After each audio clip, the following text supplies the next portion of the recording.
So, there's a court verdict out of Hong Kong that's making huge waves around the world, with many calling it a death knell for the city's freedoms.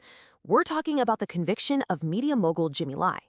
Today, we're going to break down the 7 crucial facts from this case and what it all means going forward. Yeah, that quote really sums it up. It captures just how the world is reacting to Jimmy Lai's conviction, which came after a 2-year trial.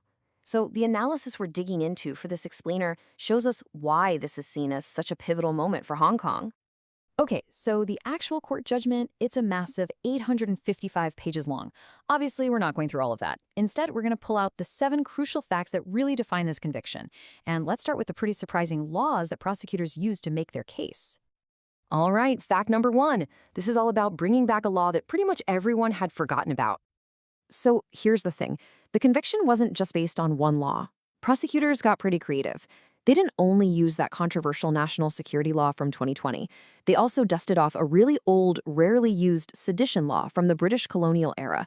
And when you put those two together, well, that's what created what's being called an unprecedented legal dragnet. It's this powerful mix of the old and the new. Okay, on to the second fact.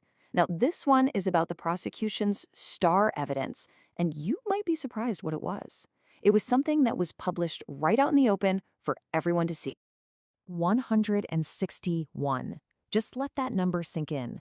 That's how many articles and editorials from Jimmy Lai's newspaper, Apple Daily, were used by prosecutors as evidence against him. And this is a really critical point.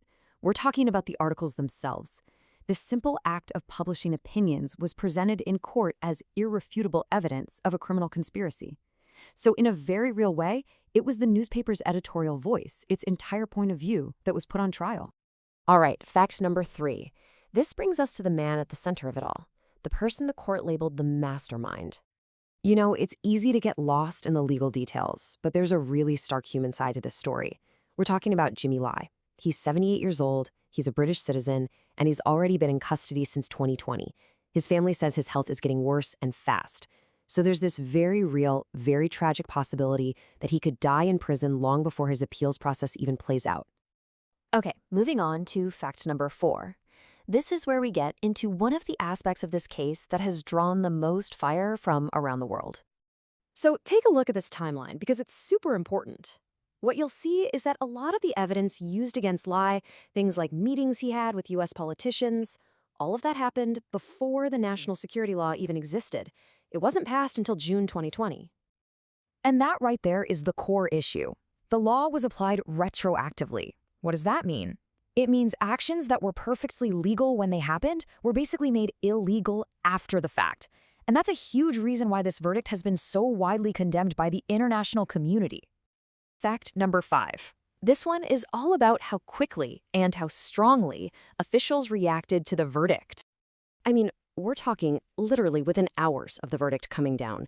You had both the Hong Kong government and China's foreign ministry in Beijing putting out these really strong statements supporting it. This wasn't just some quiet, cautious legal nod.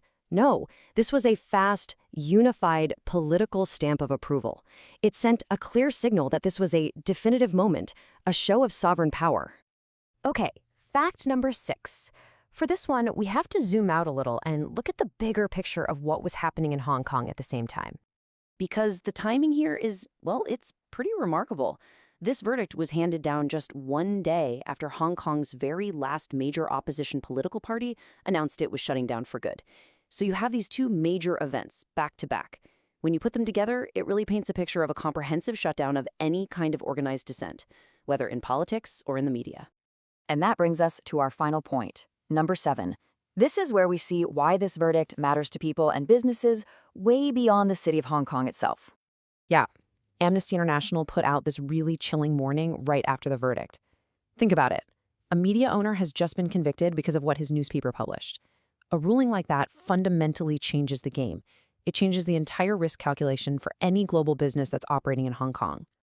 So, when you boil it all down, what's the big takeaway? It's this.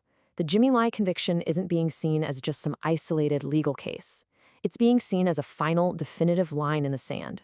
It's the moment where press freedom, where journalism itself, has been officially recast as a national security crime. And that leaves us with a really provocative question. A question that's not just for Hong Kong, but for all of us.